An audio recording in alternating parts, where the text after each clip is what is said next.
Itu ijazah beliau adalah asli.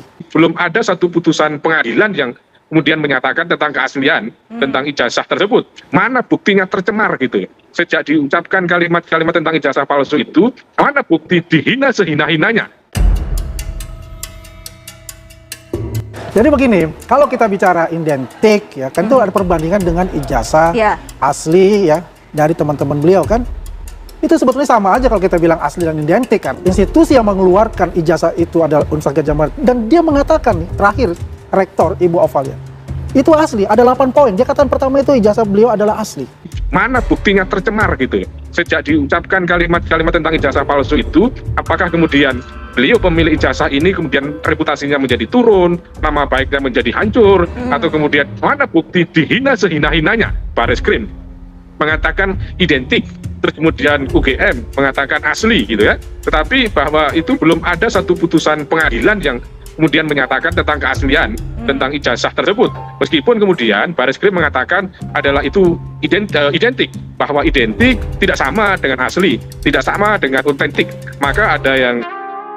Sahabat Sarang Informasi, kalian pasti penasaran apa yang terjadi pada Andi Azwan relawan Jokowi. Sebelumnya hal ini belum pernah terjadi, Andi Azwan relawan Jokowi langsung pucat lesu. Awalnya di diskusi ini, Andi Azwan sangat pede berusaha meyakinkan penonton bahwa ijazah Jokowi asli karena beberapa lembaga seperti Bareskrim Mabes Polri pun mengatakan ijazah Jokowi identik, akan tetapi akhirnya menyerah setelah dikuliahi dan diskakmat pakar hukum pidana Prof. Suparji. Jadi begini, kalau kita bicara identik ya, kan itu ada perbandingan dengan ijazah asli ya dari teman-teman beliau kan. Itu sebetulnya sama aja kalau kita bilang asli dan identik, karena itu semua dilihat dari segi uji karbon, uji kertas, uji tulisan, uji tinta, dan sebagainya. Nah, kalau dikatakan institusi yang mengeluarkan ijazah itu adalah Universitas Gadjah Mada, dan dia mengatakan nih, terakhir Rektor Ibu Ovalia, itu asli, ada 8 poin. Dia katakan pertama itu ijazah beliau adalah asli. Adalah yang mengeluarkan ijazah itu mengatakan asli.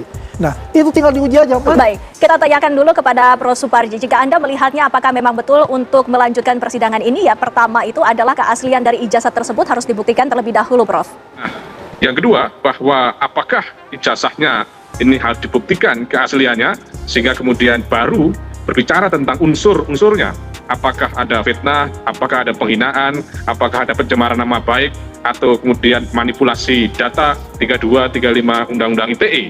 Nah, dalam hal ini memang keaslian ijazah ini menjadi satu hal yang sangat penting gitu.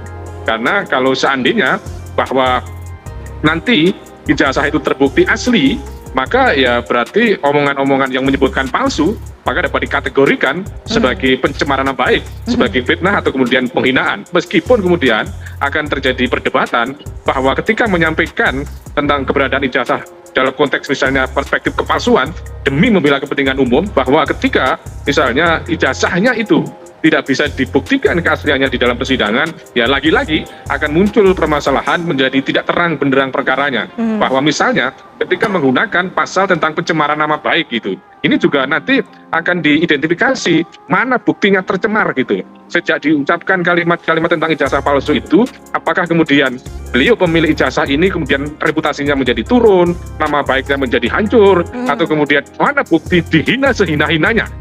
Yang menariknya jika di forum perdebatan lain, Andi Azwan ini bisa berubah-ubah menjadi praktisi hukum, kadangkala jadi ahli digital forensik dadakan. Akan tetapi wejangan dari Prof. Suparji ini membuat Andi Azwan kebingungan tak mampu berargumentasi lagi. Apalagi pakar hukum pidana ini menanyakan atas pelaporan Jokowi terhadap Roy Suryo dan Dr. Tifa terkait tentang pencemaran nama baik dan fitnah. Ini yang menjadi sebuah pukulan telak terhadap Andi Azwan. Nah, itu buktinya itu pun juga akan menarik di dalam persidangan. Dan perdebatannya bahwa ijazah yang mana sebetulnya yang dianalisis oleh Dr. Tifa, apakah yang diupload oleh Dian Sandi, atau sebetulnya apa yang dibawa oleh Pak Jokowi yang sekarang disita oleh penyidik dan sudah diserahkan oleh penuntut umum. Ini juga satu hal yang menurut saya menjadi satu yang masih belum terang benderang persoalannya. Mana sebetulnya yang dianalisis dan mana yang sebetulnya asli, sehingga ini akan menjadi hal untuk membuktikan tentang keasliannya. Yang bikin gemetar Andi Azwan setelah mendengar pernyataan yang satu ini. Menurut Prof. Suparji, perkara yang sedang berjalan ini memang seharusnya pokok utamanya adalah ijazah Jokowi yang dituduh palsu oleh Roy Suryo CS. Jika menganut sistem hukum yang benar, Jokowi harus membuktikan ijazahnya terlebih dahulu di pengadilan. Jika terbukti asli, maka perkara ini berjalan dan layak disidangkan. Akan tetapi sebaliknya, jika tidak terbukti tentunya perkara ini batal demi hukum dan Roy Suryo bisa bebas. Nah, persoalan adalah bahwa selama ini kita mendengarkan misalnya Bareskrim mengatakan identik, terus kemudian UGM mengatakan asli gitu ya. Tetapi bahwa itu belum ada satu putusan pengadilan yang kemudian menyatakan tentang keaslian tentang ijazah tersebut. Meskipun kemudian Bareskrim mengatakan adalah itu identik, bahwa identik tidak sama dengan asli, tidak sama dengan otentik. Maka ada yang kemudian kita kualifikasi, ini adalah asli, ini adalah otentik, ini adalah identik. Sering saya mengatakan, asli itu kalau naskah proklamasi itu yang ditulis oleh Bung Karno. Kemudian otentik itu adalah yang diketik oleh Sayuti Melik. Dan kemudian identik itulah ketika difotokopi, dicocokkan dengan aslinya, maka kemudian identik. Maka dalam hal ini perspektifnya, apakah kemudian identik representasi dari satu keaslian? Mungkin saja dari pihak yang masih meragukan bahwa identik itu tidak otomatis sebagai sesuatu yang asli, meskipun selama ini bahwa penegakan hukum itu ketika ada misalnya lab 4 yang mengatakan identik, itu dianggap bisa menyatakan mengakhiri tentang sebuah keaslian. Tetapi pada sisi yang lain masih juga menimbulkan pertanyaan. Jadi menurut saya bahwa kita tunggu nanti proses pengadilan ini kaitannya dengan eksepsinya dikabulkan atau tidak. Isu mengenai tentang ijazah palsu Jokowi memang terus menjadi pusat perhatian publik dan menyedot perhatian masyarakat. Bagaimana dengan mantan presiden yang seharusnya punya sikap dan sifat negarawan terhadap rakyatnya? Rakyatnya menanyakan tentang status atau keaslian, ijazah dan dokumen yang digunakan untuk mendaftarkan diri sebagai pejabat publik. Akan tetapi tidak semudah itu untuk bisa memperlihatkan ijazahnya ke rakyat yang mempertanyakan. Padahal Jokowi pernah mendapatkan jabatan tertinggi yaitu presiden atas pilihan rakyat. Jokowi digaji dan mendapatkan fasilitas apapun selama menjabat itu pun hasil dari pajak rakyat. Lalu bagaimana Jokowi ini yang sudah kita percaya sebagai pemimpin yang negarawan dan ambil langkah yang mudah penyelesaian tentang ijazah? Akan tetapi Jokowi pilih langkah-langkah yang sulit padahal ada langkah dan penyelesaian yang sederhana.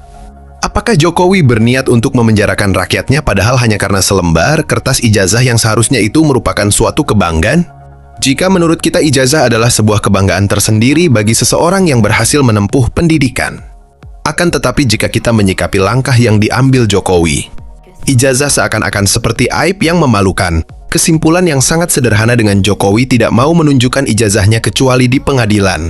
Tuliskan pendapat kalian, kesimpulan kalian di kolom komentar video ini. Terima kasih. Jadi begini, kalau kita bicara identik ya, kan itu ada perbandingan dengan ijazah asli ya dari teman-teman beliau kan. Itu sebetulnya sama aja kalau kita bilang asli dan identik kan. Institusi yang mengeluarkan ijazah itu adalah Universitas Gadjah Mada dan dia mengatakan terakhir rektor Ibu Ovalia itu asli, ada 8 poin. Dia katakan pertama itu ijazah beliau adalah asli.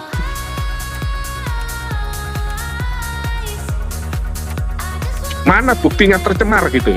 Sejak diucapkan kalimat-kalimat tentang ijazah palsu itu, apakah kemudian beliau pemilik ijazah ini kemudian reputasinya menjadi turun, nama baiknya menjadi hancur, atau kemudian mana bukti dihina sehina-hinanya? Bareskrim mengatakan identik, terus kemudian UGM mengatakan asli gitu ya. Tetapi bahwa itu belum ada satu putusan pengadilan yang kemudian menyatakan tentang keaslian tentang ijazah tersebut.